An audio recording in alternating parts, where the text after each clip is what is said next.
Good evening! Good evening! Welcome to another 31 Days of Horror 2016 video. We are joined by Ezra. Yeah, that was the last name. I think that's the last name yes. this pumpkin has received. Was Allison. Yes, it's gone through a few names. To cover the 2011 film Rites of Spring. There you go. There you go. What happened? I don't know. Let's try that again.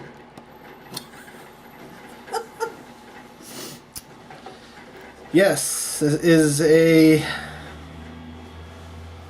film by writer-director Padraig Reynolds, who has not done anything. So, meh. Stars AJ Bowen, Anessa Ramsey, Sonny Marinelli, and a bunch of other people. Catherine Randolph, James Bartz, Shanna Forrestall. And pretty much all of them have, I mean, they've had roles in a bunch of independent films and such like that, but nothing you really would have heard of. But there is a character in this film played by Marco St. John, who you're not going to probably know, and you may not even recognize him, especially not in this film, but you may have seen some of the films he's been in, like Frankenfish. Or maybe you haven't. Your viewers probably have. That's actually one of my favorite. I love that film. Yeah. It's like, did you ever see Piranha? No? No, I know what it is.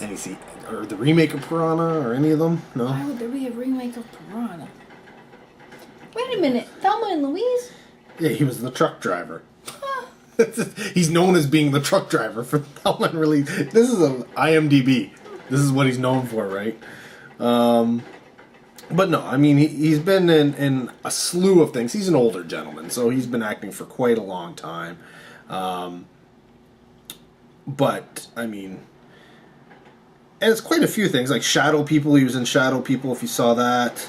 Dylan Dog, Dead of Night was somewhat recent, actually around the same time as Rites of Spring. So he's been in quite a few, obviously independent horror films for the most part. And, like Thelma and Louise, he's been in a few big movies, though not as a real big part, as is normally the case with a lot of these unknown actors who independent filmmakers get to do their movies. But at least he has some films under his belt. And oddly enough, he has probably the least amount of acting to do in the film. But, yeah, Rites of Spring is an interesting little piece of work. It essentially starts off by telling you that the spring, it was 1984 or 87 or something like 84. that. 84. Since the spring of 1984, young women have been going missing every year, like clockwork. Mm-hmm. And yet nobody has managed to solve anything. All that happens is apparently they get reported that they're missing, and that's it. But we're talking, what would it be like? Probably like 100 victims by this point, if you think about it. There was a lot of people. There was a lot of people.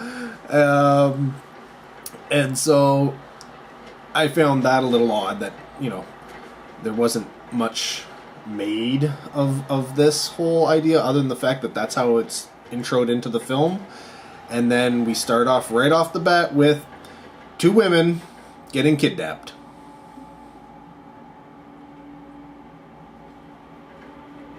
I mean, it's pretty cut and dry, right? That's what the movie's going to be about. Until you cut to storyline number 2 of a plot to kidnap somebody's kid in order to essentially get some ransom. How these two storylines go together, the viewer just doesn't know. Until, of course, those two storylines come together to climax at the... You know what you know before the end. Well, yeah, You know. you kind of know what's coming, but still, it's a very odd thing to do. But I liked it. You like that I aspect liked that of it it? all kind of interconnected, and it's like, oh, you're with the... I liked it. Yeah. Mm-hmm. But yeah, I mean, there was enough with the setup that was at the beginning of the film that you could have done something with it. So I found that side story a little odd to be in the film. Yes. Right? Like the film, like it has a whole, it's written on the screen. It's like a paragraph long, right? Like detailing about these killings and all this kind of stuff, and then you get the opening, and okay, we get it. We are witnessing this thing that was described at the beginning of the movie take place. Cut to, we're going to kidnap somebody for ransom. It seemed a little out of place. Yeah, you're right. Like, if they had just went with the first thing, they could have gone with They that. could have done something with it, right? Yeah. Or even if they had, another side story. It didn't have to be so out of place. I think that was my problem. It's not that there was two stories going. It's that the other story could have been its own movie by itself. It's like there was two movies going on, and then they weren't enough. They couldn't come up with, two separate movies by themselves, so they just went, we'll put it all together. It's almost like he had two scripts, and he went, neither of these are any good. What if I put them together? And this is how I came up with Rites of Spring. I don't know. But, yeah. So, it plays out, you climax, and yeah, there's some blood and some killings going on, and it takes a somewhat different tone. And that was another thing I found. The two stories, very different tones. Very different tones. Like, one is a captive, I'm going to be killed type thing, and the other one is people breaking and entering. I don't know, it just seemed disjointed to me. Okay. No? You're okay with that? Oh. Maybe, I guess it was just me. Because I'm not all technical like that. Well, it's just a feeling.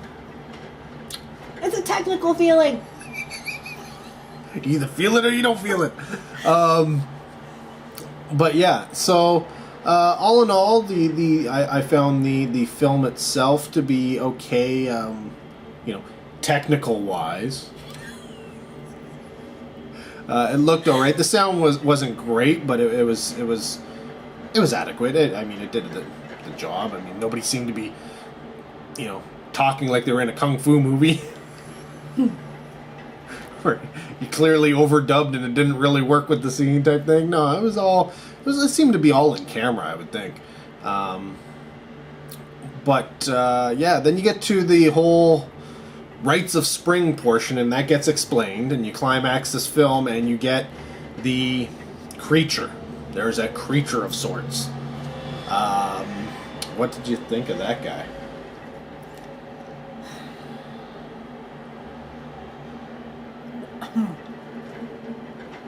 I don't know. Like, I can't say exactly, but I kind of found him, like, unnecessary bit, and I think that the killer should have just been somebody else. Okay. Yeah. And I can't say. And it's like, okay, I get it. Like, it has to do with the rights and whatever, but it's like, I don't know who this thing is or where it came from. Well, that's the thing. It's almost made out to be a supernatural type being, but at the same time, it's physical. It's a physical. It's essentially a dude wrapped in like a mummy outfit. Yeah. Like, if there was a thing, if they explained what it was and where it came from, then maybe I would have been more okay with it. Yeah, they only kind of hinted at things in the film. They didn't really give any real explanation. And I get it, you don't always need an explanation, but it would have been nice. It would have been nice in this sense to get an idea of who this or what this thing was. All we know is that it likes heads. It shouldn't be let out, and it comes around every spring, I guess. Mm-hmm. That's about as much information as I think the film gave us. But at the same time, it does. I got a scarecrow vibe from him. Yeah. Right? Yeah. It kind of, the look and stuff seemed like a guy dressed up as a scarecrow. So I maybe that's what it was. Maybe that's what, like, because it all is, harvest related. Maybe it is a scarecrow. They don't say it's a scarecrow. It just kind of looks like a scarecrow. Maybe it's a scarecrow? It's not a scarecrow. Because then it would be outside in the field on a stick. No, but there was that thing that was on a stick, and then they put the girl on the stick, so there are, like, stick things. I get it.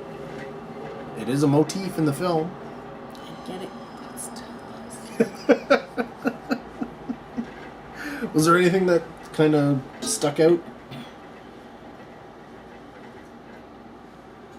No, there was nothing that stuck out.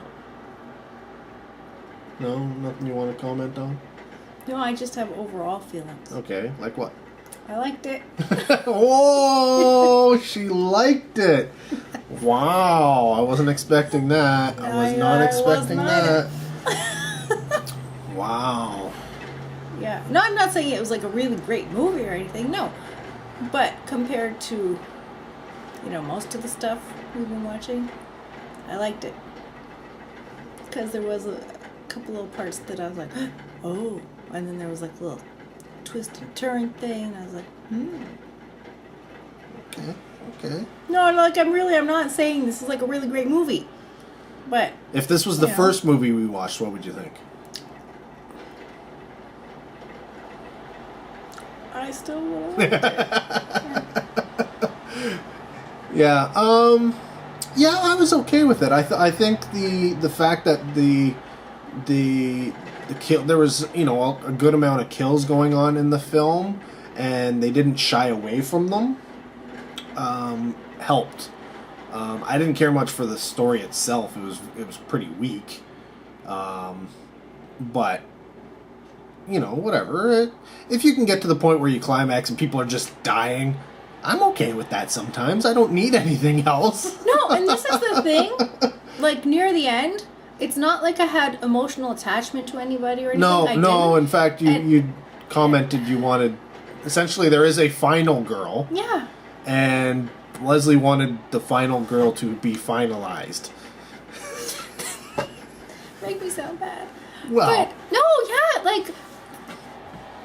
yeah. I just thought, what a great ending that would be.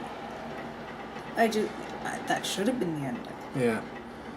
Admittedly, see, there's a thing. This film, it's almost like they wanted to explore, more, but they just didn't have...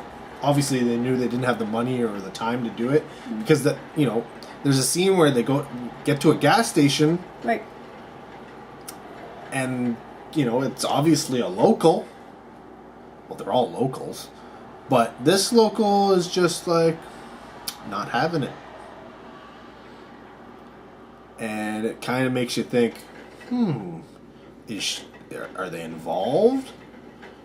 Mm-hmm. Do they know what's going on? But, yeah, I think there was more that could have been explored with this film that it just simply wasn't. You know what, almost I wish that maybe it had been planned out into maybe a 1 and 2, and then maybe in the first one they went through the history or whatever, and they went through why this happens all the time, and then in the second one, because it would be too long if it was all in one, and then I'd be like, it's too long.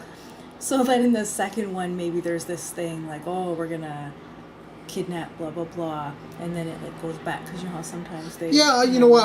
I could see that, right? If this was played off as a part 2, where part 2 is often not quite as good as the first one, and it doesn't have to be so much related. and yet, it doesn't have to be completely related, but because you've already seen the first film, you have the back history and all that kind of stuff, and then you throw this secondary storyline going, and then it somehow connects to it. That would make sense, but this isn't Rites of Spring 2. No, but see, I'm a genius. That would have been great. They should have came to me. I'm gonna make a movie. No, make 2. Oh yeah. But would you? Yeah, and you know what? It's funny because on the cover here it says Jeepers Creepers meets the Texas Chainsaw Massacre, and I can see it. There are elements in this film where there are almost like scenes from both of those movies. So I can see how this, I don't know, yeah, it is a quote from somebody, how somebody would get that, because I did get that vibe. I totally got that vibe, especially that end scene with the film, the way it ended. I was like, oh, okay, that's a Texas Chainsaw Massacre right there. But yeah, there's Jeepers Creepers moments going on here, and it's, I would say almost... Some of these scenes were almost like the director or the writer-director was watched these movies and was like, "Ooh, I like that. I'm going to put that in my movie." Because they were very, very similar. Obviously, different locations and all that kind of stuff, and obviously a different story. So there is differences, but the similarities are definitely there. So that was kind of cool. Would you recommend people check out Rites of Spring? This is hard because this movie has been on my Netflix watch list for over a year for sure, and I had not. Probably 2. Yeah, it's been there for a long time, and I have not even attempted to watch it. Well, I did mention that I had that for the 31 Days of Horror. That didn't influence me at all. It might have. Maybe subconsciously, I don't know. But I don't know. I think it was maybe, I don't know why. But anyways, I didn't even attempt it, and I must say, it is much better than a lot of the things that I have watched on Netflix. A lot of them that I've watched. So yeah, like. If it's on there and you want to watch it, I would say watch it. If it's one of your things, I wouldn't say put it on your watch list and then just wait years like I did. Well, you could. No, it'll be gone by then, probably. No, but I would say to watch it rather than just wait, because it was better than I thought, actually. Mm-hmm. So yeah. And essentially, you're saying it's better than most of the stuff on Netflix that you've watched of the same genre. Yes. So if you have to pick something and you're on Netflix and you're going, which one should I pick? Yeah. You would recommend Rites of Spring. Yeah, I'm not saying go and buy it. Yeah, just don't go and buy it. That's not what I'm saying. That would be silly. Who would do that? That would be silly, Rob. I don't know what you're talking about. I should have a sound effect thing right now. Wah, wah. But yeah, okay. Out of 5, what are we talking? 2.5. 2.5, eh? Mm-hmm. Yeah, I'm about there. I think it's about there. We agree on the rating? So. Wow. I think so. Yeah, no, I enjoyed it enough to bump it up to 2.5. I mean, I think it's probably a 2 in terms of, quality, but there's an entertainment factor to it, right? And there was a lot of things going through it that as I was watching it, I was thinking, oh, but why not this? Or why are you doing, you know what I mean? Yes, there was that going on. But overall, it was all right to watch, so. Yeah, exactly. I mean, it's as we both agree, it's not the greatest film.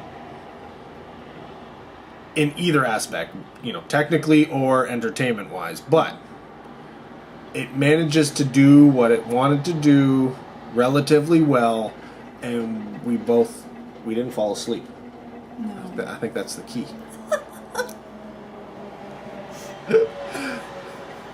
I'm the one who falls asleep. I'm the one who falls asleep. No. No.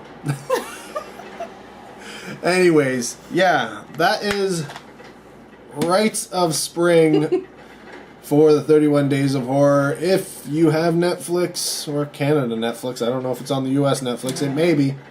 But this one's from Mongrel if you want to track it down. Probably find it at the Dollaramas for all of you in Canada. For all of you in the States, Dollar Tree maybe? I don't know. Just gotta look. Because it's probably going to be in the cheap bin. So, give her a shot. We both say it's worth it. As long as you can get it cheap. Right? Yeah, if you see it for like $20, run away. Yeah, no, you don't need... No full price on this one. I don't even know if it was ever $20. It probably would have been... Well, probably, I don't know, $15 on release day. Right? It is a Mongrel release, so it is a higher end company releasing, so... Well, there you go. Another 31 Days of Horror down. Still more to come. Thanks for watching. Till next video, take care. Have a good one.